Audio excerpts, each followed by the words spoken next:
in today's tutorial, I'm going to show you how to disable the Snipping Tool shortcut key on your Lenovo laptop, tablet, or desktop computer. So this should hopefully be a pretty straightforward process here, guys. And without further ado, let's go ahead and jump straight into it. So all you have to do is open up the search menu, type in settings, best result, should come back with settings. Go ahead and open that up.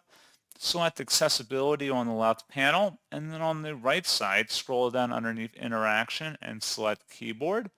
And then scrolling down again underneath on-screen keyboard, access keys, and print screen, versus use the print screen key to open screen capture. Toggle this to the off position, and that's all you have to do. So pretty straightforward process, guys. And as always, thank you for watching. I do hope that I was able to help you out, and I do look forward to catching you all in the next tutorial. Goodbye.